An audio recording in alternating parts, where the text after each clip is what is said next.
अस्सलामुअलैकुम Pakistan. I am your host Kamran Faisal और मेरे साथ इस वक्त मौजूद हैं डॉक्टर प्रोफेसर कासम अली राना साहब और हम जो है बिहाड़ी से इस्लामिया यूनिवर्सिटी बहावलपुर का सफ़र इस वक्त इकट्ठे कर रहे हैं। आज हम जो है सफ़र भी इंजॉय करेंगे और इनके साथ होगा गपशप का सिलसिला। माशाल्लाह 2 PhDs हैं इनके पास, एक तो इंग्लिश में PhD इन्होंने की हुई है और एक एजुकेशन में PhD की हुई है। जी कासम साहब, आप क्या कहना चाहेंगे? जी तो वाकई ही रात की जो बारिश हुई है उसने हर तरफ मौसम को उजला उजला बना दिया है और बड़ा अच्छा रोमांटिक सा मौसम है। तो इंशाल्लाह होप द बेस्ट कि हम इंशाल्लाह एंजॉय करेंगे। Today is a very cool day and धुंध भी जो है वो भी छाई हुई है और सफ़र जो है हमारा धुंध में होगा। बिल्कुल, ठंड आपको देखें भी महसूस हो रही है। बिल्कुल, हमें ठंड भी जो है हल्की हल्की लग रही है। तो हम चलते हैं नाज़रीन बहावलपुर की तरफ। इस्लामिया यूनिवर्सिटी बहावलपुर हम जा रहे हैं और वहाँ पे कुछ और प्रोफेसर हमारे साथ मौजूद होंगे डॉक्टर, और उनका भी हम साथ में इंटरव्यू करेंगे। मैं भी दुआ मांगता हूँ, तुम भी दुआ मांगो। मैं भी दुआ मांगता हूँ, तुम भी दुआ मांगो। नए साल में खुशियों से वफ़ा मांगो। नए साल में खुशियों से वफ़ा मांगो। मांगो के फिर ना उजड़े किसी का घर। मांगो कि फिर ना उजड़े किसी का घर।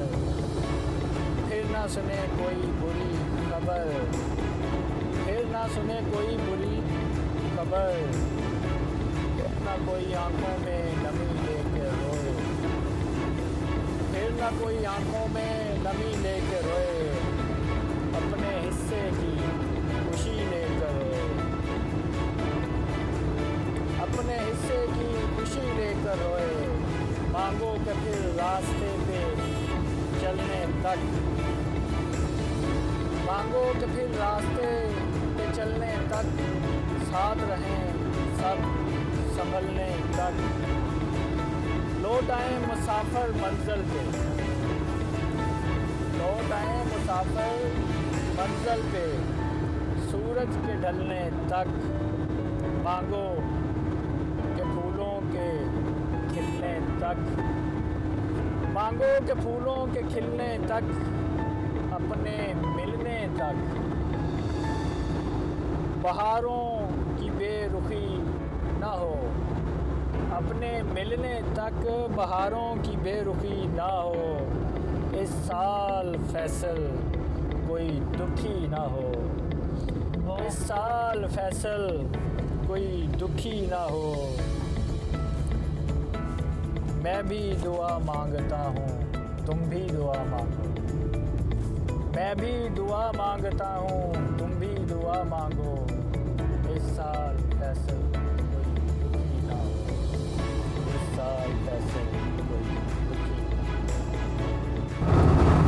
जी नाज़रीन, इस वक्त हम जो है वो इस्लामिया यूनिवर्सिटी से जो है वो बिहाड़ी की तरफ वापसी पे हम रवाना है।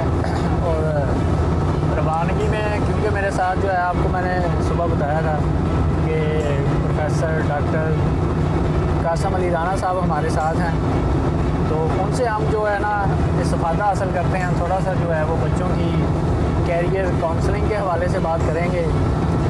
आप जो है वो वैसे भी जो है उनकी जो मैंने आपको पहले बताया था PhD हैं जो एजुकेशन में, और एजुकेशन तो बेसिकली जो है वो है ही बच्चों का सब्जेक्ट है, बच्चों की जो है काउंसलिंग का सब्जेक्ट है। तो राणा साहब से हम पूछते हैं, सर आप बताइएगा कि जो हमारे आज के दौर में जो स्टूडेंट्स हैं उनकी कैरियर काउंसलिंग के हवाले से आप जो है ना वो कुछ हमें उन्हें टिप्स देना चाह रहे हों या उन्हें जो है ना वो गाइड करना चाह रहे हैं। अल्हम्दुलिल्लाह रब्बिल आलमीन वस्सलातु वस्सलामु अला सय्यिदिल मुरसलीन अम्मा बाद फ़अऊज़ु बिल्लाहि मिनश शैतानिर रजीम बिस्मिल्लाहिर रहमानिर रहीम रब्बि इश्रह ली सदरी व यस्सिर ली अमरी वहलुल उक़दतम मिन लिसानी यफ़क़हू क़ौली।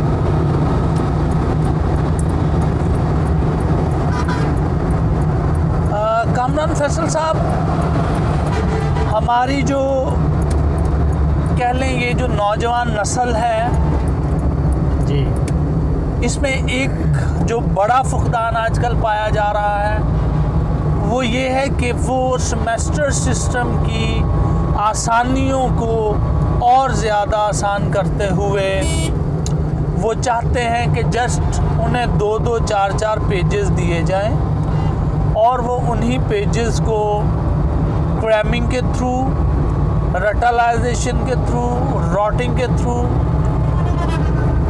वो उन चीज़ों को अज़बर करते हुए जो है वो इम्तिहान पास करके चले जाएं। यानी बच्चे को जो है ना वो आप कह रहे हैं अभी जो उनको असाइनमेंट जो उनको वो दी जा रही हैं वो शॉर्ट, बिल्कुल शॉर्ट, उसमें उनका जो है ना वो कंटेंट इतना ज़्यादा नहीं है। हाँ, उन्हें इल्म का मौका नहीं मिलता, हाँ, पढ़ने का मौका नहीं मिलता, जबकि असातिज़ा कराम तो चाहते हैं कि वो मुताला करें, लेकिन चूंकि बच्चों का एक ट्रेंड बन चुका है ये बच्चों में कि उन्होंने वो 2-2, 4-4 पेजेस या लेट्स सपोज अगर 20 पेजेस भी कह लें कि मिड टर्म तक या फाइनल टर्म के 15-20 पेजेस करने हैं, हाँ जी, तो ये उनसे कोई इल्म हासिल नहीं होगा। अच्छा, बल्कि वो इससे नेगेटिविटी की तरफ जा रहे हैं कि वो नंबर बहुत ज़्यादा लेना चाह रहे हैं जी। तो बच्चों को अगर हम चाहते हैं कि वो अपनी ज़िंदगी में कामयाब हों, उनकी ये ज़िंदगी भी बेहतर हो और आखिरत की ज़िंदगी भी बेहतर हो, तो उसके लिए जो सबसे पहली चीज़ हमें उन्हें करनी है वो अपनी ज़िंदगी का ऑब्जेक्टिव एम बनाएं। कुछ एम होना चाहिए, यानी उनकी ज़िंदगी का कोई ना कोई मकसद हो। हाँ, मकसद हो उनका। सही। बग़ैर मकसद के वो ज़िंदगी गुजारते जाएंगे और फिर यही होगा कि कोई भी उन्हें जॉब मिल जाए, उस जॉब से वो अपनी तनख्वाह लेते रहें और अपनी ज़िंदगी गुजारते रहें। तो ये बहसीयत इंसान भी और मुसलमान होने के नाते तो ये बिल्कुल ही सही नहीं है कि आप जस्ट खाने पीने के लिए और अपनी ज़िंदगी की आसाइशें पूरी करने के लिए बस जी कमाएं और खाएं और बस खाएं पिएं और मज़े उड़ाएं। यानी आप कहना चाह रहे हैं कि भी कोई ना कोई उसकी मंजिल होनी चाहिए, कोई ना कोई मकसद हो, डेफिनेटली, फिर इसको वो अचीव करे। बिल्कुल, यानी पहली सीढ़ी पे नज़र रख और आखिरी पे निगाह, बिल्कुल, इसी कश्मकश में सारा सफ़र तय कर।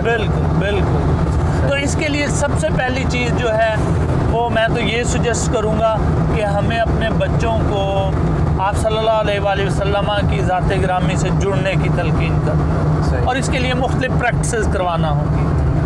लेट्स सपोज आप बच्चों को आदत डालें या उनके साथ रोज़मर्रा ज़िंदगी में उनके सुबह दोपहर शाम के मामूलात में उन्हें ऐसा आदी करें कि वो दुरूद पाक पढ़ना शुरू कर दें। जब वो दुरूद पाक पढ़ना शुरू कर देंगे तो फिर उनकी ज़िंदगी जो है वो बरकतों से भर जाएगी, माशाअल्लाह, बरकतें आना शुरू हो जाएगी, माशाअल्लाह। और जब डेफिनेटली दुरूद पाक पढ़ेंगे तो आपकी मुश्किलात भी ख़त्म होंगी, आपकी ज़िंदगी में आसानियाँ आएंगी और आप उन्हें बखूबी ऑब्ज़र्व भी कर सकते हैं। सही।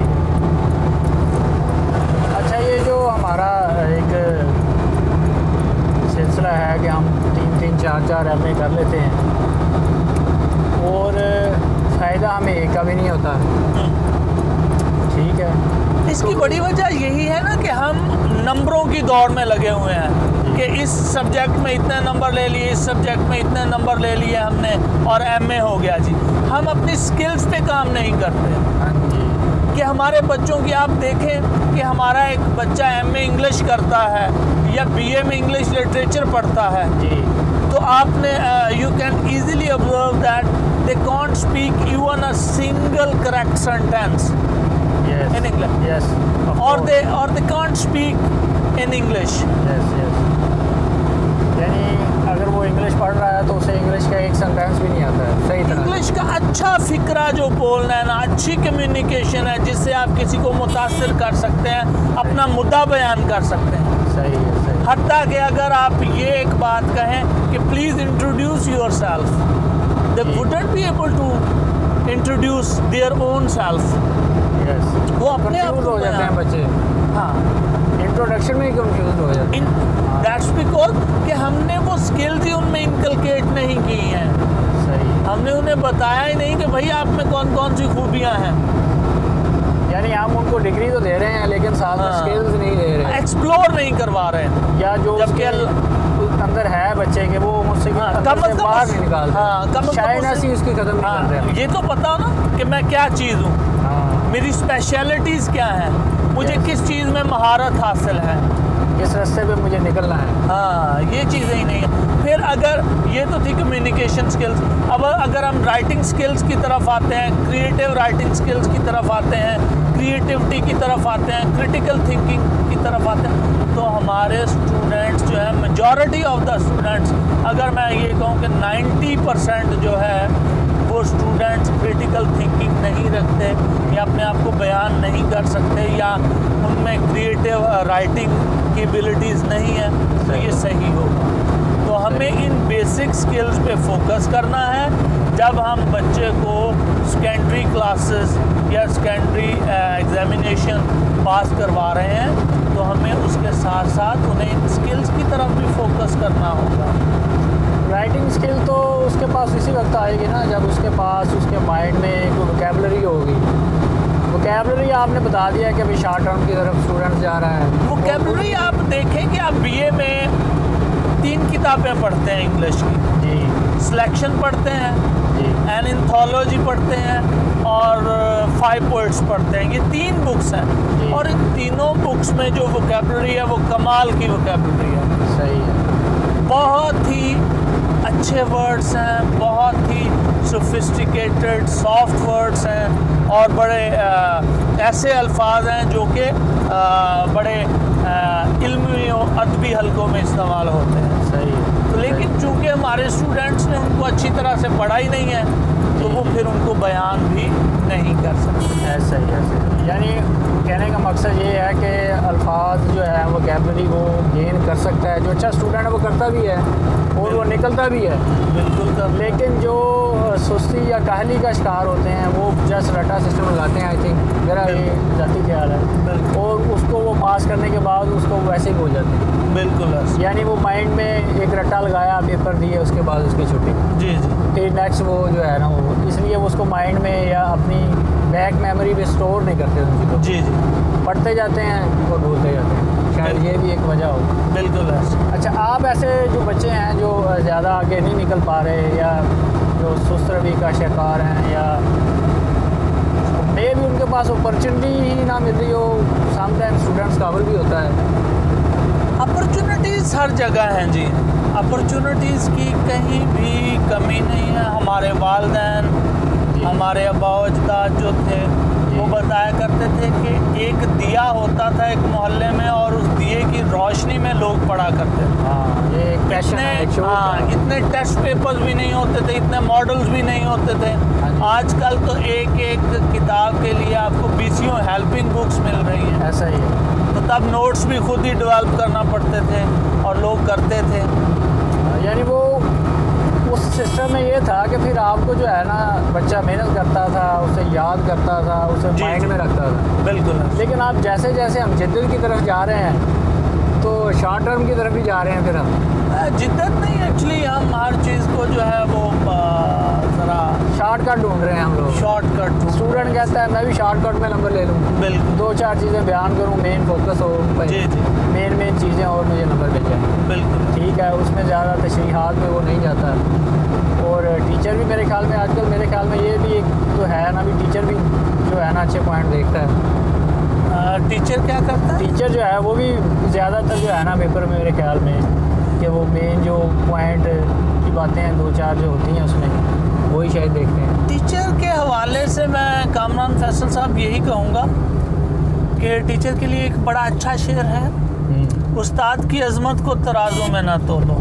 जी, ये तो हर दौर में अनमोल रहा है। टीचर किसी भी दौर का हो जी, उसकी अजमत के हम मोहतरफ हमें होना चाहिए। हाँ जी जी, ये तो इतराफ़ करना चाहिए कि एक बाप है वो आपको उस आलम अरवाह से इस दुनिया में लाता है, जबकि एक टीचर आपको इस दुनिया से उठा के इल्म की बुलंदियों पे ले जाता है। जी बिल्कुल। वो क्या था कि भी एक टीचर जो है वो ईंट की मानद या पत्थर की मानद होता है, लेकिन वो जो उसके पास पढ़ने वाले बच्चे हैं उनको वो हीरा बना देता है। यानी खुद वो वहीं पे है और उसके पास पढ़ने वाले कोई जनरल है, कोई कर्नल है, जगहों पे पहुँचे हुए हैं। जी। अच्छा, इसके अलावा आप कुछ जो है ना वो स्टूडेंट एजुकेशन आपका सब्जेक्ट है, एजुकेशन के हवाले से जो आपके स्टूडेंट्स हैं, आप ज़ाहिर बात है थीसिस भी करते हैं, तो उन स्टूडेंट्स को जो एमफिल पीएचडी लेवल पे हों या मास्टर लेवल पे हों, उनको आप जो है ना वो एजुकेशन के हवाले से और इंग्लिश के हवाले से, क्योंकि दोनों आपके जो है ना वो मेन सब्जेक्ट हैं, तो इनके हवाले से आप कुछ कहना चाह रहे हैं? अगर हम एमफिल या पीएचडी थीसिस के हवाले से बात करें तो उसके लिए हमें अपने बच्चों को बेसिक लेवल से क्रिटिकल थिंकिंग की तरफ लाना होगा और एकेडमिक राइटिंग की तरफ लाना होगा। जी। तो इस हवा को ख़त्म करना होगा कि ये जो इंग्लिश है ये हमारे लिए कोई बड़ी पहाड़ है, सही है। इसको हमें ख़त्म करना होगा। और जब बच्चों में क्रिटिकल थिंकिंग डेवलप हो जाएगी, वो चीज़ों को क्रिटिकली एवेलुएट करना शुरू कर देंगे, तो फिर उनकी राइटिंग स्किल्स भी बेहतर होंगी। सही है। और पीएचडी जो है और एमफिल का जो रिसर्च थीसिस है, जो रिसर्च है, मैं तो इसे यही कहूँगा कि ये एक पेशेंस है, सही है, टॉलरेंस है आपका, कि how much you are tolerant toward your objectives of your life. जी।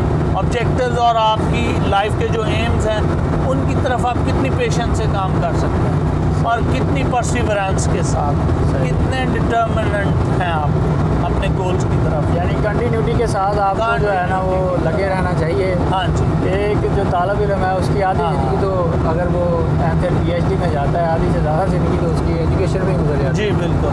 ऐसा ही। और मैं ये भी बताना चाहूँगा कि चूँकि हमारे यहाँ अभी पाकिस्तान में ये ट्रेंड नहीं आया कि जी पीएचडी या एमफिल के रिसर्च पे डिग्री ऐसे करवाई जाए कि इससे आप कोई अपने ये जो इंडस्ट्री के प्रोजेक्ट्स हैं वो ले सकें। सही है। तो हमारे जैसे भी हो रहे हैं, लेकिन वो किसी हद तक सिर्फ यही है कि उससे स्टूडेंट्स को डिग्री दे दी जाती है, सही है। लेकिन उससे हमारे माशरे को, हमारी सोसाइटी को या हमारी इंडस्ट्री को बहुत कम फ़ायदा हो रहा है। तो हमें कुछ ऐसी प्रैक्टिकल इम्प्लिकेशंस करना होंगी जिनकी वजह से हमारे जो पीएचडी स्कॉलर्स हैं या एमफिल स्कॉलर्स हैं, उनके थीसिस जो हैं ऐसे लाइव प्रोजेक्ट्स पे करवाए जाएं जिनसे कि हमारे माशरे को फ़ायदा हो, हमारी इंडस्ट्री को फ़ायदा हो। यानी हमारी जो प्रैक्टिकल जो आप कह रहे हैं, मेन फोकस हमारा जो है ना प्रैक्टिकल की तरफ होना, एजुकेशन के साथ साथ प्रैक्टिकल की तरफ हमारा मेन फोकस होना चाहिए। जी।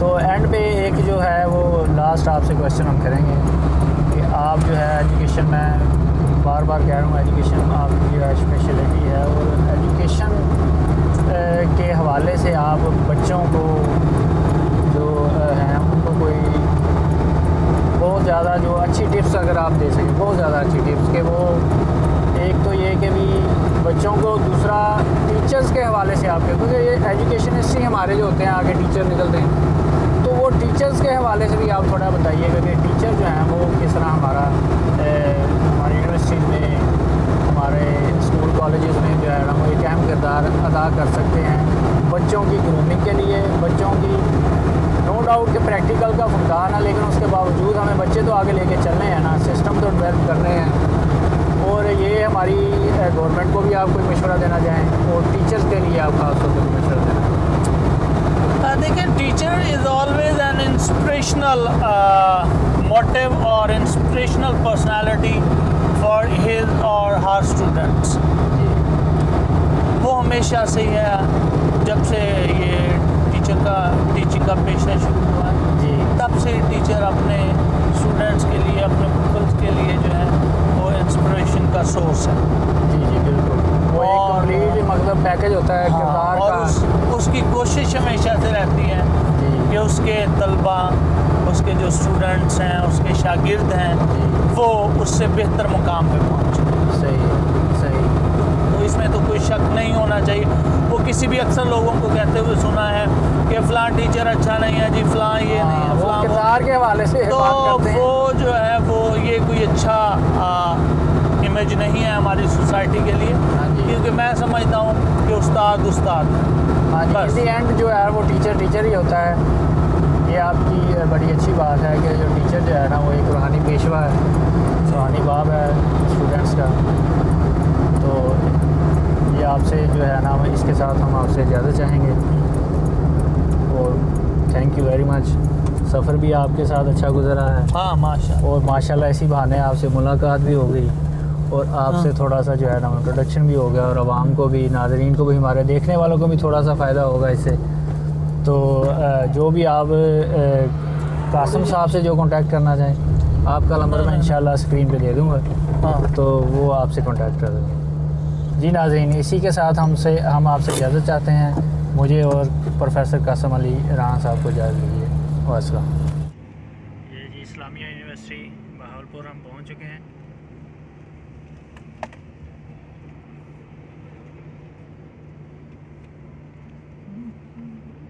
इस वक्त हम मौजूद हैं इस्लामिया यूनिवर्सिटी बहावलपुर।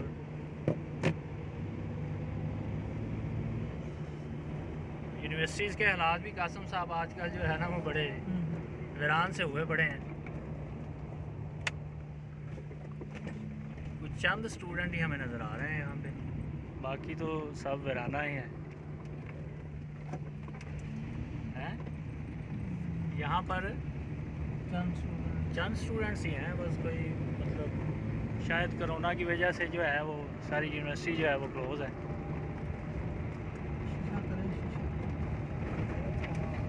सर्दी लगन लगी यार, उधर नहीं लगी है।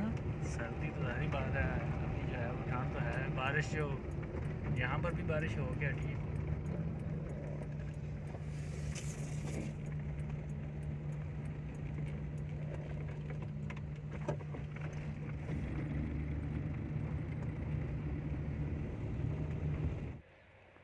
जी नाज़रीन, ये जैसा कि हमने आपको बताया था कि वापसी पर हम जो है ना वो हज़रत अबू बकर सहाबी रसूल वर्राक जो सहाबी रसूल थे उनके मज़ार पे जाएंगे।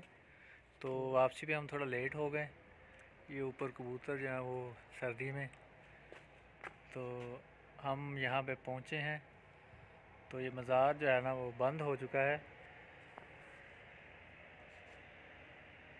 लेकिन जो है ना ये इसकी हम ज़ियारत और यहाँ पे दुआए खैर मांग के जो है ना वो अब वापसी की तरफ जाएंगे। ये सहाबी रसूल थे हज़रत अबू बकर वर्राक